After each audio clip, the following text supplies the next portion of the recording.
Hi everyone! So in this lecture we're going to discuss some common threat displays as well as defense mechanisms that are shown in a lot of different lizards. We'll have a few looks into some of the more interesting lizards in the animal kingdom as well as discuss the evolutionary advantages of demonstrating these types of behaviors. So many lizards use very similar mechanisms to deter predators from attacking them. One that's pretty universal among a lot of the smaller, more agile lizards is the push-up display. So this display consists of the lizard quite literally doing push-ups. The number of which it does kind of correlates to the amount of energy that he has. So, for example, a high number of push-ups would indicate to a predator that the lizard has a great deal of energy and the lizard would be easily able to outrun the predator. So, kind of no point, in following him. So this is an example of honest signaling, communicating to the predator exactly how much energy the lizard has. One example of lizard that performs this behavior is the green anole lizard, which is shown right here. So this species is commonly found in the southeastern United States and also has another defense tactic that's pretty common in lizards. So other than the push-up behavior, another very common threat display in lizards is making themselves look much bigger than they actually are. This varies in specific display between lizards, but the basic premise of it is the same. For example, in the green anole lizard, my apologies, it has a large piece of skin under its neck called a dewlap. So right here you can see the lizard's very prominent dewlap. When it feels threatened or it needs to assert its dominance in like a social situation, the anole lizard will flare this dewlap and then kind of turn sideways towards the predator, making itself look much bigger than it is. So by turning sideways, you can see that the dewlap looks really big and makes the lizard look much larger by comparison. It's also possible that the red color of this dewlap is a way of threatening the predators. So, this bright red color can be a very aggressive signal to predators to stay away. So it is likely that lizards with larger or more colored dewlaps were able to threaten predators enough to scare them away. This leads to the passing down of genes coding for these large, very bright red dewlaps, while lizards who had smaller dewlaps, who couldn't really threaten predators, would have been eaten and most likely not survive to reproduce. In addition to the green anole lizard, the frill lizard uses a very similar display, and we can see the frilled lizard down here. He's a pretty popular lizard among people who do like lizards. Found mostly in dry areas of Australia and New Guinea, the frilled lizard will expand the large flap of skin around its neck and hiss aggressively. So this frill around its neck stands up via these cartilage spikes that are in the skin, as you can see. And it makes the lizard look much larger than he is. However, this lizard is all bark and absolutely no bite. Once it has scared a predator away, it runs away on its hind legs to a nearby tree and attempts to escape the threat. This behavior has likely persisted through generations due to the fact that frilled lizards who were able to scare their predators away and kind of stun them before running had a greater chance of actually surviving. So, another lizard who uses this kind of threat display is the horny lizard, more commonly known as the horny toad. This lizard is commonly found in desert-like environments around the western United States and Mexico, and tends to puff up its body as one of its primary threat displays, making itself look much larger.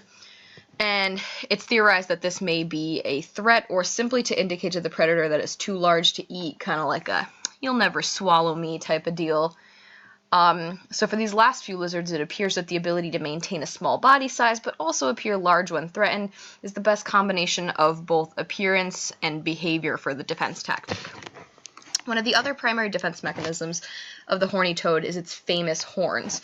And as you can see, they're kind of dotted all over the body. There's, some on his head and some back here on his back.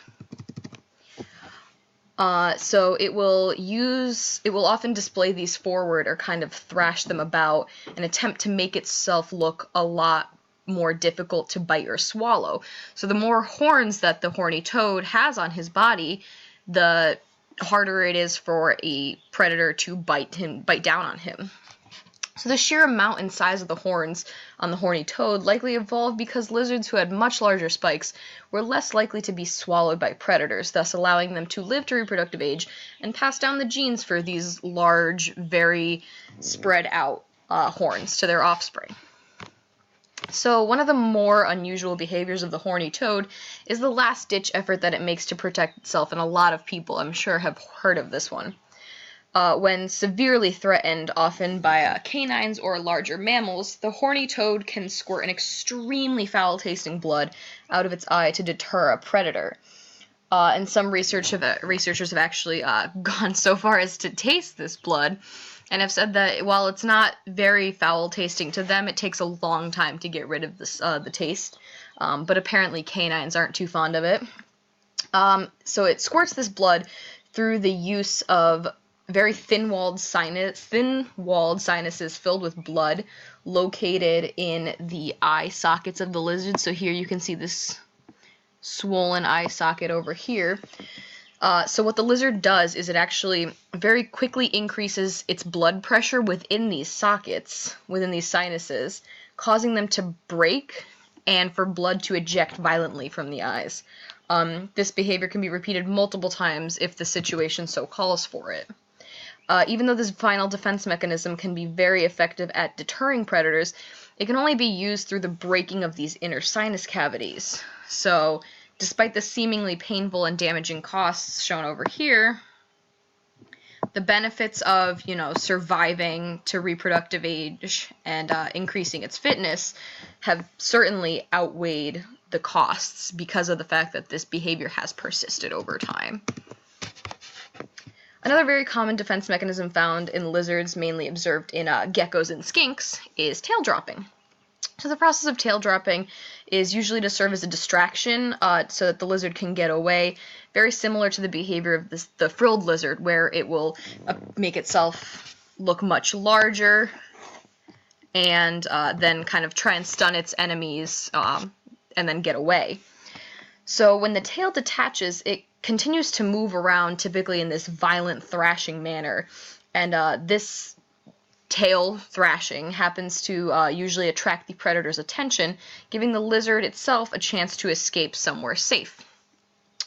So the lizard is able to perform this mechanism through the evolution of what is called the fracture plane. So you can see down here that the lizard's tail break is extremely clean. It's not like ragged or anything. So when most areas of the body are hit or stressed, what usually happens is they kind of knit together and tense up, and this is what causes a muscle contraction. However, along this fracture plane that these lizards have right here, what actually happens is these muscles will pull apart, resulting in this clean break that we see. And there's little to no blood involved in this process, meaning that it's likely that this behavior evolved over time to get to this point. And lizards who experienced less blood loss after dropping their tails were probably likely to get to safety without bleeding out. And this allowed them to survive and pass on those genes for less blood loss during this. The final and most common defense mechanism of lizards is camouflage. It's extremely prevalent in geckos and most famously in the chameleon, who is shown right down here. These lizards either have evolved to have a similar coloration to the environment that they live in, or, much like the chameleon, can physically alter their appearance to look more like the area that they're currently in. It's been thought that this behavior is not just a defense tactic, but also kind of a method of communication and socializing between the lizards. So the chameleon is one of the more interesting subjects of camouflage. They actually have 2 layers of cells on the outside of their body, and these cells are called iridophore cells. They are iridescent, pigment-containing cells that have the ability to reflect light. So when a chameleon wants to change color, it just needs to alter the structural arrangement of the outer layer of cells. So this leads to a change in the way light is reflected off these cells, allowing the chameleon to change color. So presumably, light from the area around it would get reflected off of these iridophore cells, kind of making him almost like a mirror. So this is an extremely sophisticated form of camouflage, and, you know, while it's cool and all, most lizards are simply able to blend into their existing surroundings, such as the horny toad. So if we go back to the horny toad, we can see his kind of brown, sandy coloring right here, you know, and he uses this coloring to blend into his very desert-like surroundings.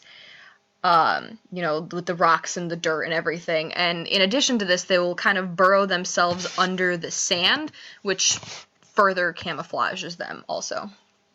Other lizards, like the Augean wall lizard, shown right here, bet you couldn't spot him, also use the existing color of their skin to blend into the environment.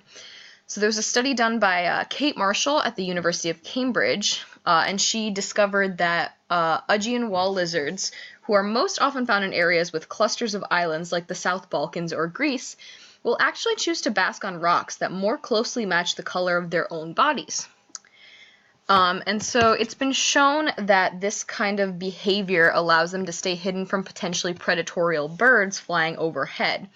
So this happens particularly in areas that are very predator dense, where the birds might be, you know, looking down on the rocks to try and spot some lizards. And so there are theories as to how these lizards know what color rock they should bask on, such as that it's genetically controlled or that it's a behavior observed and learned from older lizards during childhood. Baby lizardhood, I guess. The latter theory would explain the prevalence of this behavior in Augean wall lizards, especially in predator-dense environments, because of the specificity of where this behavior is observed. Young lizards may observe older lizards getting eaten on rocks that are different than their own color and stay away from this type of kind of behavior. So this behavior hasn't been fully researched yet, but it's still a very interesting form of camouflage that's shown in these lizards. So, as we have seen in this lecture, there are very many defense mechanisms and threat displays found in lizards that span across species. Camouflage and increasing the appearance of body size are both very common behaviors that seem to be prevalent among many species in many environments. Thank you so much for your attention.